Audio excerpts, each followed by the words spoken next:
Hello everyone, welcome to भौतिक academy plus. मैं अभय कुमार और मैं आप लोग को पढ़ाऊंगा फिजिक्स। आज के लेक्चर में हम ये अवतल दर्पण और उत्तल दर्पण, इन दर्पणों के सामने जब कोई वस्तु रखा जाता है तो उस वस्तु का प्रतिबिंब इस दर्पण के द्वारा जब बनता है तो उस दर्पण से वस्तु की दूरी, प्रतिबिंब की दूरी और फोकस दूरी पर आधारित इन तीनों में जो संबंध है, ठीक है, वस्तु की दूरी, प्रतिबिंब की दूरी और फोकस दूरी, इन तीनों के बीच में जो संबंध है वो जो 1/f बराबर 1/v प्लस 1/u, इस पर आधारित हम लोग न्यूमेरिकल्स को करेंगे। और साथ ही साथ में ये जो एक और जो गोली दर्पण के लिए जो फार्मूला है f बराबर r/2, ठीक है, इस पर भी आधारित हम न्यूमेरिकल्स करेंगे। तो ये न्यूमेरिकल्स बहुत ही ज़्यादा आसान होते हैं और आपको करने में भी बहुत ज़्यादा मजा आएगा। और सभी एकदम इससे रिलेटेड, इस वीडियो को देखने के बाद आप इससे रिलेटेड सभी टॉपिक्स, मतलब इससे रिलेटेड सभी एकदम टाइप के न्यूमेरिकल्स को लगभग आप सोल्व कर लेंगे। तो चलिए हम लोग चलते हैं। तो भाई देखिए, मैं हेडिंग भी लिखा हुआ हूँ, सूत्र 1/f बराबर 1/v प्लस 1/u पर और f बराबर r/2 पर आधारित न्यूमेरिकल्स, मतलब आंकिक क्वेश्चंस को हमको क्या करना है, सोल्व करना है। तो उसके लिए ये जो भी है, जो फार्मूले हैं, इनको फार्मूले पर जो आप मान रखेंगे उस मान को कैसे रखेंगे, कब प्लस माइनस, इस पर मैं थोड़ा सा डिस्कस कर देता हूं। उसके बाद से न्यूमेरिकल को सोल्व करेंगे, आपको कोई भी कंफ्यूजन नहीं होगा, एकदम 100%। देख लीजिए, तो सबसे पहले जैसे मान लीजिए कि मैं यहां पर लिखा हुआ हूं अवतल दर्पण के लिए, अवतल दर्पण के लिए, ठीक है, दो केस हो सकते हैं। वैसे अवतल दर्पण ऐसा होता है जो वस्तु के प्रतिबिंब को क्या करता है, वास्तविक भी बनाता है और आभासी भी बनाता है, ठीक है। तो दोनों केस के लिए सब किसके ये मान क्या प्लस और माइनस रखेंगे, वो सब चीजें हम आपको बताएंगे। और इसको जान लेने के बाद आप जब न्यूमेरिकल सोल्व करेंगे तो एकदम हवा हवाई लगेगा, एकदम हवा हवाई लगेगा। चलिए देखते हैं। तो भाई ये अवतल दर्पण के लिए मैं लिखा हूं केस 1, जब अवतल दर्पण के द्वारा प्रतिबिंब वास्तविक बनेगा तो उस स्थिति में क्या होगा, ठीक है।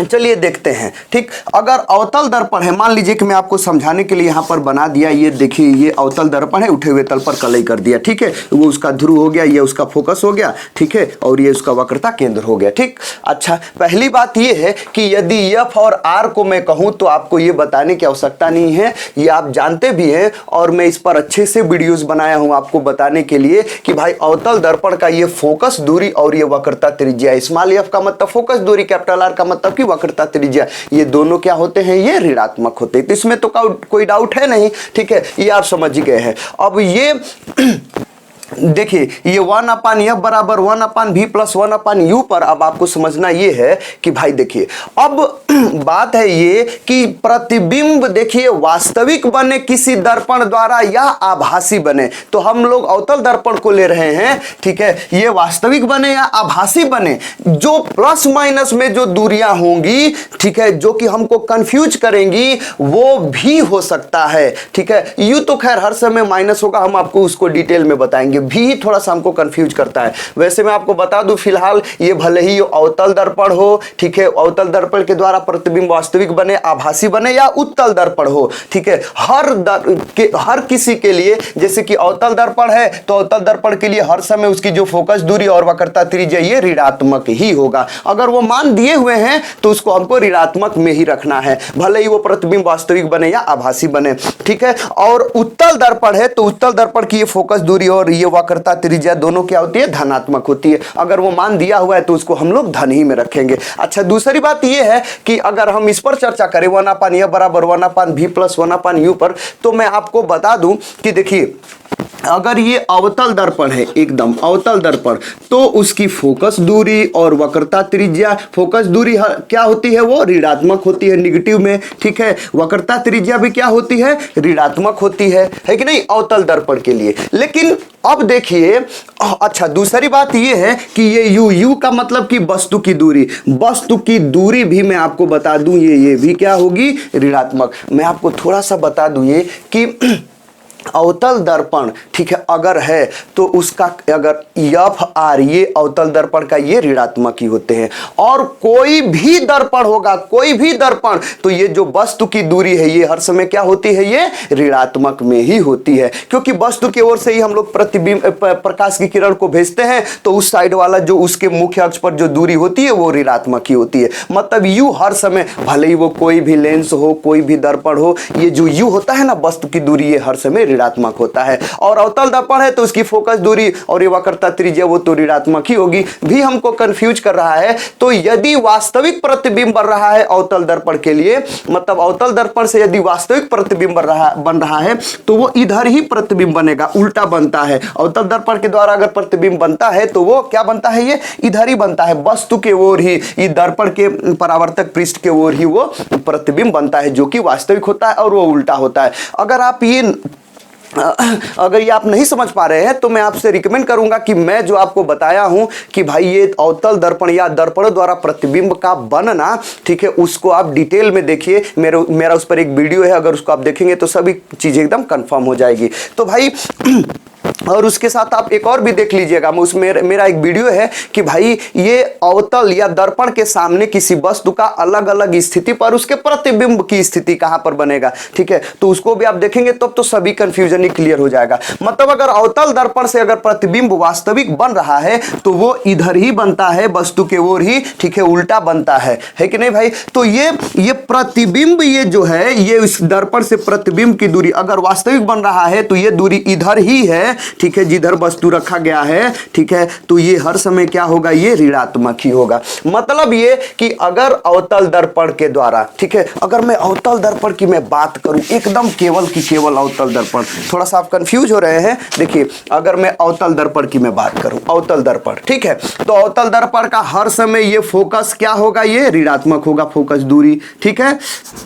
अच्छा, ये जो वक्रता त्रिज्या है ये भी क्या होगी, हर समय कोई भी केस हो ये ऋणात्मक ही होगा, ठीक है। ये मतलब ये फोकस दूरी हर समय ऋणात्मक, और ये यू भी, कोई भी दर्पण हो, कोई भी लेंस हो, ये हर समय ऋणात्मक। भी ही कंफ्यूज कर रहा है, तो यदि वास्तविक प्रतिबिंब बन रहा है तो ये जो भी आएगा, अगर इसका मान दे दिया है ना, तो वास्तविक प्रतिबिंब बन रहा है तो इस भी का मान हम लोग ऋणात्मक लेंगे, और सब कुछ एकदम वही, ठीक है। ये अगर प्रतिबिंब आभासी बनेगा तो ये एफ आर ये सब माइनस में ही होंगे, एफ भी तो माइनस में ही होगा, यू भी माइनस में ही होगा, ठीक है। अगर ये प्रतिबिंब अवतल दर्पण के द्वारा प्लस में ये आभासी बन रहा है तो प्रतिबिंब उधर बनता है। अवतल दर्पण के द्वारा जो प्रतिबिंब आभासी बन रहा है तो वो उधर बनता है। उस स्थिति में ये जो प्रतिबिंब की दूरी होती है उधर होती है और ये प्लस में होती है, ठीक है। मतलब कुल मिला जुला करके बताने का ये है कि भाई अगर अवतल दर्पण के द्वारा प्रतिबिंब अगर आभासी बनता है, उस स्थिति में जो भी का मान है ये माइनस में होता है। अगर ये मान दिया है तो इसके मान को माइनस में रखेंगे, ठीक है, और यदि ये मान निकालना है तो खुद वो माइनस में आएगा यदि प्रतिबिंब वास्तविक बनेगा तो, ठीक है। और यदि अवतल दर्पण के द्वारा प्रतिबिंब अगर आभासी बन रहा है, ठीक है, और अगर ये मान दिया है हमको इस सूत्र में रखना है तो इसको हम लोग प्लस में रखेंगे एकदम। और नहीं तो अगर, ठीक है, अगर यह आभासी प्रतिबिंब बन रहा है और इसका मान निकालना है तो वो खुद प्लस में ही आएगा। और अगर हम उत्तल दर्पण की बात करूं तो ये एफ और आर हर समय क्या होते हैं, धन ही होते हैं उत्तल दर्पण का, ठीक है। और यू, कोई भी दर्पण, कोई भी लेंस ये माइनस में ही रहता है। यू हर समय क्या होता है, किसी भी के लिए ये माइनस में ही रहता है, ठीक है। उत्तल दर्पण के लिए ये प्लस में हो गया। और ये आपको मैं बताया हूं कि उत्तल दर्पण से जो प्रतिबिंब बनता है वो किधर बनता है भाई, हर समय दर्पण से पीछे ही बनता है कि नहीं भाई। देख लीजिए, अगर मैं बात करूं ऐसे, ठीक है, तो ये जो उत्तल दर्पण है ये, ठीक है, उत्तल दर्पण अगर यहाँ पर वस्तु आप रख रहे हैं तो प्रतिबिंब उसका यहाँ पर बनता है, हर समय पीछे बनता है, सीधा बनता है। तो ये पीछे बनने का मतलब कि ये भी हर समय क्या होगा, उत्तल दर्पण के लिए ये प्लस होगा, ठीक है। मतलब आप समझ गए होंगे कि अगर ठीक है, आपको समझना ये है कि भाई अगर अवतल दर्पण है, ठीक है, तो अवतल दर्पण के लिए एफ आर ये हर समय माइनस में ही होगा, ठीक है। यू कोई भी हो माइनस में ही होगा। अगर अवतल दर्पण से प्रतिबिंब की दूरी दे दी है और यदि प्रतिबिंब वास्तविक बन रहा है तो इसको आप किस में लेंगे भाई, ये माइनस में लेंगे प्रतिबिंब की दूरी को, भी को, ठीक है। और यदि आभासी प्रतिबिंब बन रहा है तो सब कुछ तो वही, इस भी को क्या लेंगे आप, प्लस में लेंगे। और यदि उत्तल दर्पण के द्वारा अगर आपको देना है, दे दिया है उत्तल दर्पण के द्वारा अगर प्रतिबिंब की दूरी दे दी है तो वो हर समय उत्तल दर्पण से आभासी बनता है, तो हर समय उत्तल दर्पण के लिए जो भी का मान क्या होगा, वो प्लस में ही होगा। अगर ये सब आप जानते ही हैं तो फिर आगे के क्वेश्चंस को हमको करने में कोई भी परेशानी नहीं होगी। बस आपको ध्यान ये देना है कि कोई भी फार्मूला हो, जैसे ये हो या ये हो, ठीक है, ये दोनों में से कोई भी फार्मूला होगा तो हमको करना ये है कि हमको ये देखिए, अगर इस पर आधारित न्यूमेरिकल देगा तो इन तीनों में से कोई दो दे देगा, एफ भी यू में से कोई भी दो दे देगा, तीसरा आपको निकालना रहेगा।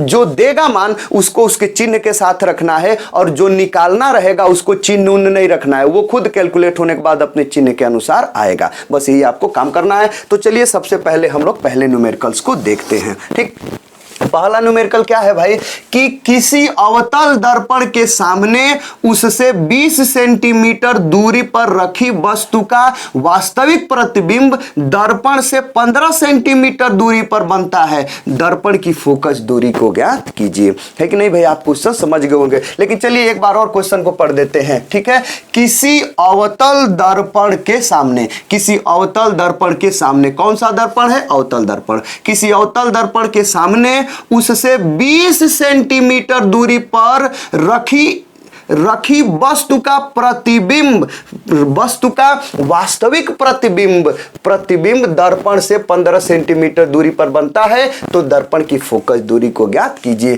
क्वेश्चन आप समझ गए होंगे। पहली बात कि ये अवतल दर्पण है, ठीक, उस अवतल दर्पण के सामने कोई वस्तु रखा गया है, वस्तु की दूरी कितनी है, 20 सेंटीमीटर, और उस वस्तु का वास्तविक प्रतिबिंब बन रहा है उस दर्पण से 15 सेंटीमीटर पर, तो बोल रहा है कि दर्पण की फोकस दूरी कितनी है कि नहीं भाई। थोड़ा सा अगर मैं फिगर बनाने की कोशिश करूं, फिगर के द्वारा आपको थोड़ा सा समझाने की कोशिश करूं, तो मान लीजिए कि ये अवतल दर्पण है, ये उसका ध्रुव हो गया, ये फोकस हो गया, ये क्या हो गया, ये वक्रता केंद्र हो गया, कोई दिक्कत नहीं। यहां पर कोई वस्तु रखा गया है, ये वस्तु है, ठीक, ये ए और बी वस्तु है। इस दर्पण से जो दूरियां मापी जाती है उसके प्रकाशिक केंद्र, ये उसके ध्रुव से मापी जाती है। दर्पण से जो भी दूरियां मापी जाएंगी, ठीक है, वो उसके ध्रुव पी से मापी जाती है। मतलब इस दर्पण से ये वस्तु कितनी दूरी पर रखा गया है भाई, 20 सेंटीमीटर दूरी पर रखा गया है, और इसका प्रतिबिंब वास्तविक बन रहा है। वास्तविक बनने का मतलब इधर ही कहीं बन रहा है, इधर ही कहीं बन रहा है। जैसे यहां पर क्या हो रहा है, ये प्रतिबिंब बन रहा है, इधर ही बनेगा तभी वास्तविक बनेगा। कितनी दूरी पर ये प्रतिबिंब बन रहा है, ए डैश बी डैश, ये 15 सेंटीमीटर दूरी पर बन रहा है कि नहीं। तो इसकी फोकस दूरी हमको ज्ञात करना है। तो आप खुद देख लीजिए, ठीक है, इधर ये जो अवतल दर्पण है, अवतल दर्पण से ये वस्तु की दूरी भी, ये u है, ठीक है, 20 सेंटीमीटर क्या है, ये u है, और ये प्रतिबिंब की दूरी 15, ये क्या है, v है, और इसकी फोकस दूरी को हमको क्या करना है, ज्ञात करना है। ठीक, इसको मैं मिटाया और फटाफट यहाँ पर लिखा कि हमको गिवन क्या दिया है भाई, ठीक है, मतलब क्या दिया हुआ है, एकदम सिंपली तो हमको दिया हुआ है कि भाई ये u मतलब वस्तु की दूरी कितनी दे दी है, 20 सेंटीमीटर, और ये u हर समय क्या होता है, माइनस में हम इसको लिख दिए। ठीक, उसके बाद भी बोल रहा है, भी क्या बोल रहा है, कितनी दूरी पर बोल रहा है, ये 15 सेंटीमीटर, और ये वास्तविक है, ये क्या है भाई, ये वास्तविक प्रतिबिंब है ना, वास्तविक, तो फिर ये माइनस में होगा, है कि नहीं, ये माइनस में होगा। ठीक है, अगर आभासी देता तब, अगर ये प्रतिबिंब बोलता कि आभासी, तब ये भी किस में लिख लेते, हम लोग प्लस में लिखते। ठीक, और हमसे यफ क्या कर रहा है, ये पूछ रहा है, तो यफ लिख करके ये क्वेश्चन मार्क दे देंगे कि उसी को सोल्व करना है कि नहीं भाई। ठीक, आप देखिए कभी कभी हमको ये कंफ्यूज करता है, ये यू की दूरी सेंटीमीटर में, भी की दूरी ये मीटर में दे देता है, ऐसा कुछ। ठीक है, तो आपको ये याद रखना है कि ये जो भी ये मान हमको निकालने हैं, रखने हैं, वो सभी एक ही मात्रक में होने चाहिए। सभी सेंटीमीटर में तो सभी सेंटीमीटर, सभी मिलीमीटर में तो सभी मिलीमीटर, सभी मीटर में तो सभी मीटर में हमको ये रखना है। अगर कोई इधर उधर चेंज कर दिया है मात्रक, तो उसको उसी मात्रक में, उसी पद्धति में उसके मात्रक को हमको चेंज कर लेना है। ठीक, ठीक, तो हमको u का मान माइनस में, v का मान माइनस में, f हमको मिल गया, तो लिखेंगे हम जानते हैं। अरे भाई आप क्या जानते हैं, ठीक, आप क्या जानते हैं, कौन सा फार्मूला उपयोग करेंगे, वही 1/f बराबर 1/v प्लस 1/u। तो भाई ये 1/f हमको निकालना है ना, तो f को चिन्ह उन्ह के साथ नहीं रखेंगे। ये अवतल दर्पण है ना, अवतल दर्पण की फोकस दूरी माइनस होती है, वो खुद माइनस में आएगा, इसका मान हमको नहीं रखना, उसको जैसा का तैसा बस छोड़ दीजिए। तो 1/f बराबर ये 1/f अपान भी का मान माइनस कितना, ये 15 हम लिख लिए। ठीक, बीच में ये प्लस, ये 1 अपान यू का मान किस में कितना है, ये 20, तो वो माइनस में होता है, ये माइनस के साथ हम लिख लिए। इसको सोल्व कर देते हैं, तो जब सोल्व करेंगे तो कितना आ जाएगा। ठीक, अच्छे से ये 1 अपान, अच्छा चलिए इसको यहाँ पर लिखते हैं। ठीक, तो जब हम यहाँ पर इसको सोल्व करेंगे बराबर ये 1 अपान एफ बराबर ये माइनस, इसको माइनस कर देगा तो माइनस में लिख लीजिए -1 अपान ये 15, और देखिए ये माइनस इसको प्लस कर, ये माइनस इस प्लस को माइनस कर देगा तो यहाँ पर भी माइनस आ जाएगा, ये 1 अपान 20। इसका आपको एलसीएम लेना पड़ेगा, एलसीएम इसका 15 और 20 का कितना हो जाएगा, ये 60 हो जाएगा। ठीक है, अब ये 15 से इसमें भाग देंगे, कितना आ जाएगा जब इसको सोल्व करेंगे तो 15 चौके 60, तो यहाँ पर 60 आ जाएगा, -4 आ जाएगा, है कि नहीं। तो -4 यहाँ पर माइनस है तो फिर ये माइनस, और ये कितना हो जाएगा, ये 3 आ जाएगा, माइनस में ये 3 आ जाएगा, क्योंकि 20 3 60, 3 का 1 में गुणा करेंगे तो। ठीक, तो ये कितना हो गया, ऊपर -7 बता कितना हो गया, 60 हो गया, और नीचे कितना है 1 अपान एफ, है कि नहीं। तो ये 1 अपान एफ बराबर -7/60, तो एफ बराबर कितना हो जाएगा। ठीक है, ये माइनस में 60 बता ये 7 हो जाएगा। ठीक है, सेंटीमीटर एक, तो ये आप मान लीजिए, या इसको अगर इसको दशमलव में करेंगे तो कितना आ जाएगा भाई, ये 8.57 सेंटीमीटर आएगा, ये माइनस में। तो यही आपका क्या है भाई, ये आंसर है। ठीक है, समझ गए होंगे आई होप कि। अच्छा, इसी से रिलेटेड अगला अगर न्यूमेरिकल सोल्व करते हैं तो फिर क्या करेंगे, लेकिन उससे पहले अगर आप ये समझ गए हैं तो मैं आपसे रिकमेंड करूंगा कि आप क्या करिए कि ये इसी क्वेश्चन को करिए, लेकिन प्रतिबिंब यहां पर वास्तविक बन रहा था ना, वास्तविक आभासी के लिए, मतलब ऐसे अब क्वेश्चन हो जाएगा। ठीक है, यहां पर ये देख लीजिए मैं वास्तविक करके सोल्व किया हूं। ठीक है, थोड़ा सा आप घर पर ये इसको आभासी करके सोल्व करिए, कुछ एक्सपीरियंस आएगा। जैसे कि क्वेश्चन यही रहेगा, किसी अवतल दर्पण के सामने उससे 20 सेंटीमीटर दूरी पर रखी वस्तु का आभासी प्रतिबिंब दर्पण से 15 सेंटीमीटर दूरी पर बनता है, दर्पण की फोकस दूरी ज्ञात कीजिए। तो जब सोल्व करिएगा तब देखिएगा उस दर्पण का फोकस दूरी कितना आएगा। तो ये वर्क क्वेश्चन के रूप में आप इसको जरूर सोल्व करिएगा एक बार घर पर। ठीक है, चलिए अब हम अगले क्वेश्चन को करते हैं। अगला क्वेश्चन क्या है भाई कि ये 15.0 मतलब कि 15 सेंटीमीटर फोकस दूरी वाले उत्तल दर्पण, देखिए ये उत्तल दर्पण के सामने 60 सेंटीमीटर दूर एक वस्तु रखी गई है, प्रतिबिंब की स्थिति एवं प्रकृति ज्ञात करना है। ठीक है, क्वेश्चन को आप समझ गए होंगे। ठीक है, देखिए क्या गिवन है, एक बार और क्वेश्चन पढ़ करके गिवन को लिख लेते हैं। तो यहां पर हम गिवन लिख लिए, मतलब क्या क्या दिया है और हमसे क्या पूछ रहा है। ठीक है, 15 सेंटीमीटर फोकस दूरी वाले उत्तल दर्पण है ना, उसकी फोकस दूरी कितनी दी हुई है, 15 सेंटीमीटर। इसका मतलब एफ को हम लोग फोकस दूरी से डिनोट करते हैं, तो एफ बराबर कितना ये है 15 सेंटीमीटर। ठीक है, और ये उत्तल दर्पण है ना, तो इसकी फोकस दूरी प्लस में होगी, तो हम प्लस में लिख दिए। ठीक, के सामने 15 सेंटीमीटर फोकस दूरी वाले उत्तल दर्पण के सामने 60 सेंटीमीटर दूर एक वस्तु रखी गई है। ये वस्तु की दूरी है 60 सेंटीमीटर। वस्तु की दूरी को यू से डिनोट करते हैं, तो यू बराबर कितना हो जाएगा, ये 60 सेंटीमीटर। हम यहां पर क्या कर देंगे, ये लिख देंगे। अच्छा, वस्तु की दूरी हर समय माइनस में होते हैं, माइनस में इसको लिख लिए। ठीक है, बोल रहा है प्रतिबिंब की स्थिति एवं प्रकृति ज्ञात कीजिए। प्रतिबिंब की स्थिति का मतलब ये है कि उस दर्पण से, उस उत्तल दर्पण से प्रतिबिंब कितना दूर बनेगा, कितना दूर स्थित होगा, मतलब प्रतिबिंब की दूरी हमको भी क्या करना है, निकालना है, क्वेश्चन मार्क। ठीक है, और प्रतिबिंब की दूरी निकाल लेने के बाद हमसे पूछ रहा है, ठीक है, दूरी का मतलब प्रतिबिंब की स्थिति के बाद हमसे पूछ रहा है कि प्रकृति बताइए। ठीक है, कंफ्यूज आना ही नहीं है, उत्तल दर्पण है, उत्तल दर्पण के द्वारा जो प्रतिबिंब है वो क्या बनता है, हर समय वो आभासी ही बनता है। ठीक है, वैसे भी देखिएगा ये भी का मान क्या आएगा, प्लस में आएगा। प्लस का मतलब कि उस, ठीक है, दर्पण के पीछे का मतलब वो आभासी ही बनेगा, है कि नहीं। तो देख लीजिएगा ये प्लस में आएगा। तो चलिए सोल्व कर लेते हैं। हमको एफ दे दिया है, यू दे दिया है, और भी हमको निकालना है ना। ठीक, तो हमको क्या करना पड़ेगा, लिखेंगे, हम जानते हैं। ठीक है, किस सूत्र से, ठीक है, किस सूत्र से आप जानते हैं कि भाई निकालेंगे इसको, तो ये 1 अपान एफ बराबर ये 1 अपान भी प्लस 1 अपान यू से। ठीक है, ये ठीक है। अब देखिए यफ का मान जो दिया है उसको लिख लेते हैं। उत्तल दर्पण है ये 1/f, यफ के जगह पर 15, ये प्लस 15 हम क्या कर लेंगे उसको लिख लेंगे, ठीक। और बराबर ये 1/v, भी का मान निकालना, भी को ज्यों का त्यों छोड़ दीजिए, प्लस माइनस के कुछ भी नहीं, वो खुद मान निकल करके आएगा। प्लस ये 1/u, यू का मान माइनस ये कितना हो जाएगा, ये 60 हो जाएगा, माइनस में इसको लिख लीजिए, ठीक। अब जिस देखिए जब इसको सोल्व करेंगे तो ये प्लस ये 1/15 रहेगा ही, बराबर ये 1/v, ठीक है। माइनस इस प्लस को माइनस कर देगा, -1 क्या हो जाएगा, ये 60 हो जाएगा, ठीक है। इस v को 1/v जिसका मान निकालना होता है उसको पक्ष के किसी एक ओर रहने देते हैं और सभी मान को पक्ष के दूसरे ओर कर लेते हैं, इसके सापेक्ष वाले पक्ष को। तो ये 1/15 बराबर 1/v माइनस 1/60, इस -1/60 को इस पक्ष में कर लेंगे इधर, तो उधर क्या बचेगा, ठीक, उधर बचेगा, ठीक है, ये 1/, अच्छा चलिए ये 1/ क्या है भाई, ये 15,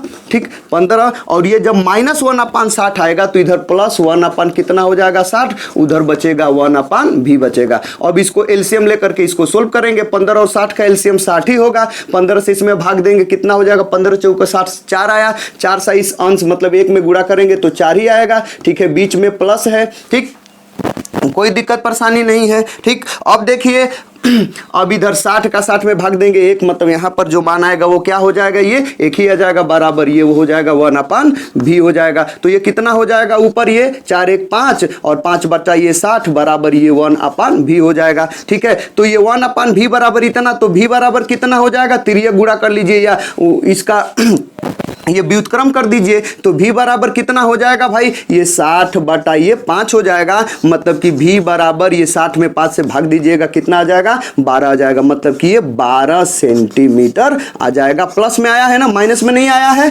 ठीक है। तो प्लस में आने का ही मतलब होता है दर्पण के लिए कि ये जो प्रतिबिंब है उसकी प्रकृति, यहां पर लिख देंगे प्रकृति क्या है भाई, आभासी है कि नहीं, आभासी है। वैसे भी उत्तल दर्पण के द्वारा जो प्रतिबिंब बनता है वो क्या बनता है, आभासी बनता है। तो आई होप कि ये भी आपको समझ में आ हो गया। चलिए आगे एक और क्वेश्चन को करते हैं। अगला क्वेश्चन ये है, 40 सेंटीमीटर वक्रता त्रिज्या के एक अवतल दर्पण के सम्मुख 10 सेंटीमीटर की दूरी पर एक वस्तु रखी जाती है, प्रतिबिंब की स्थिति एवं प्रकृति ज्ञात करना है, ठीक है। क्वेश्चन आप समझ गए होंगे सब। चलिए सबसे पहले गिवन लिख करके, जो गिवन है उसको हम लिख लेते हैं। सबसे पहली बात यह है कि 40 सेंटीमीटर वक्रता त्रिज्या, कोई वक्रता, देखिए 40 सेंटीमीटर वक्रता त्रिज्या एक अवतल दर्पण है, अवतल दर्पण देखिए जिसकी वक्रता त्रिज्या मतलब कैपिटल R 40 सेंटीमीटर है,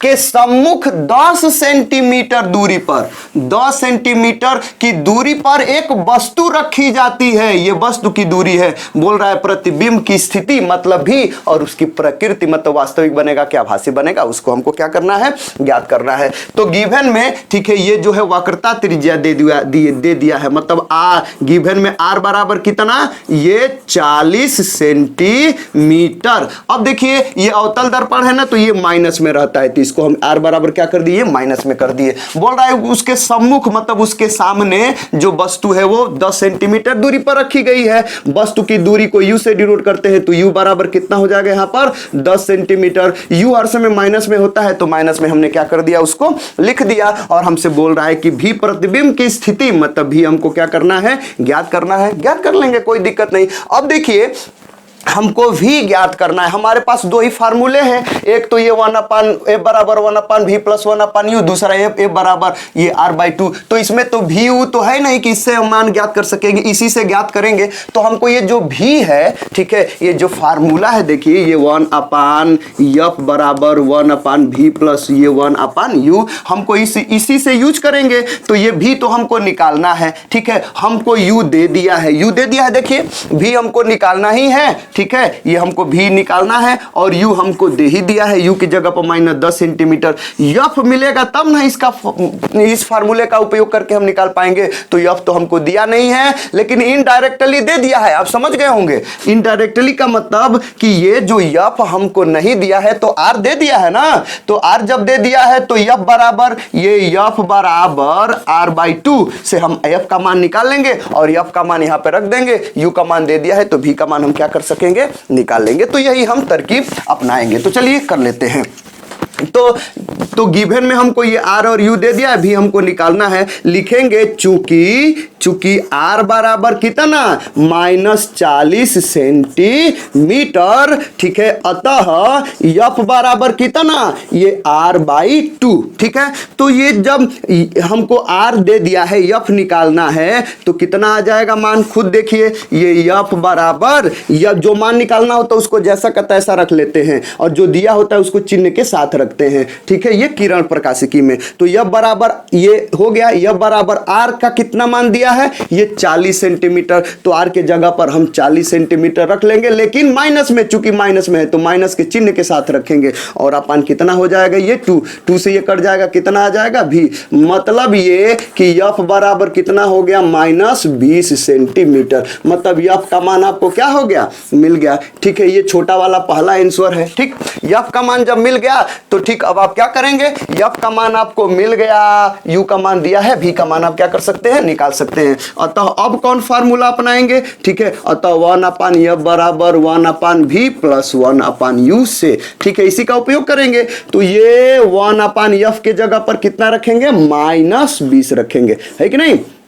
माइनस बराबर ये 1/V रहने दीजिए, प्लस ये 1/U का मान कितना दिया है, -10 दिया है, तो -10 यहां पर आप क्या कर लेंगे, लिख लेंगे, ठीक। अब इसको सोल्व करेंगे, तो जब सोल्व करेंगे तो आंसर जो आना होगा सो आएगा ही। ये माइनस में है तो ये -1/20 हो जाएगा, बराबर ये 1/V जिसको मान निकालना है, और ये जो प्लस है, प्लस को ये जो माइनस है, ये वाला माइनस, ये ऊपर प्लस है, ये वाला माइनस जो है -10 इसको माइनस कर देगा, ठीक। तो यहां पर हम लिख देते हैं माइनस, और ये हो गया, ये 1/10 हो गया, ठीक। इस 1/V को उसी पक्ष में रहने दीजिए, इस -10 को इधर लेकर के चले आइए। तो जब आप लेकर के आएंगे तो कितना आ जाएगा, ये -1/20 तो इधर रहेगा ही, ठीक। और ये -1/10 जब इधर आ जाएगा, ठीक है, जब ये -10 इधर आ जाएगा तो ये प्लस हो जाएगा, प्लस 1/10 उधर बचा ये 1/V। अब इसको हमको क्या करना है भाई, सोल्व करना है। तो चलिए सोल्व कर लेते हैं, ठीक। तो जब हम सोल्व करेंगे, थोड़ा जगह तो नहीं है,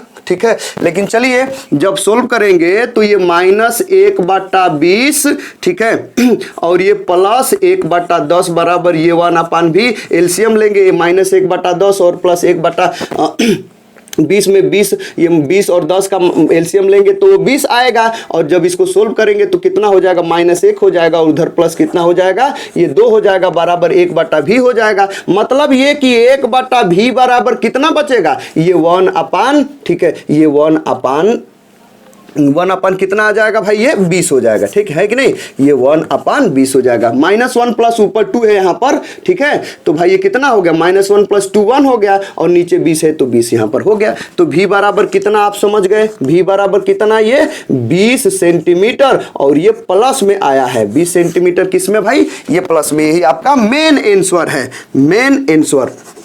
समझ में आ गया। तो आपसे अगर मैं पूछूं कि ये V का मान प्लस में आया है कि माइनस में, तो प्लस में आया है ना, और ये अवतल दर्पण है, V का मान प्लस में आने का ही मतलब होता है कि वो जो प्रतिबिंब बना हुआ है वो किधर बना हुआ है, पीछे बना हुआ है, इसीलिए प्लस में आया है। इसका मतलब कि अवतल दर्पण से जब प्रतिबिंब पीछे बनता है वो क्या बनता है, वो आभासी होता है। तो यहां पर आप लिखेंगे कि ये जो प्रतिबिंब है वो क्या है भाई, आभासी प्रतिबिंब है। तो आई होप कि ये टॉपिक्स आपको समझ में आ गया होगा। अगर ये समझ में आ गया है तो इसी पर आधारित मैं आपको एक वर्क क्वेश्चन दे रहा हूं, आप घर पर जरूर ट्राई करिएगा एकदम, ठीक है। लेकिन बस अंतर ये है कि यहां पर ये मैं अवतल दर्पण दिया हूं ना, इसको मैं उत्तल दर्पण दूंगा। तो चलिए देख लेते हैं, ठीक है, क्या है वो क्वेश्चन। 30 सेंटीमीटर वक्रता त्रिज्या के उत्तल दर्पण के सामने 10 सेंटीमीटर दूरी पर एक वस्तु रखी है, प्रतिबिंब की स्थिति एवं प्रकृति ज्ञात कीजिए। आपको ये क्वेश्चन समझ में आ गया होगा, एकदम इसी के जैसा। आप इसको सोल्व करें और आप ये बताएं कि ये सभी क्वेश्चंस आपको समझ में आए कि नहीं आए, ठीक है। कंफ्यूजन है तो आप अपना कंफ्यूजन हमें कमेंट के थ्रू जरूर बताइएगा, ठीक है। और आप ये जरूर बताइएगा कि सभी क्वेश्चंस को सोल्व करने के बाद आपको समझने के बाद कैसा लगा। तो आज के लिए फिलहाल इतना ही, मिलते हैं इसी टॉपिक के रिलेट में अगले टॉपिक के साथ, मतलब कि किरण प्रकाशिकी के अगले टॉपिक के साथ। तब तक के लिए गुड बाय।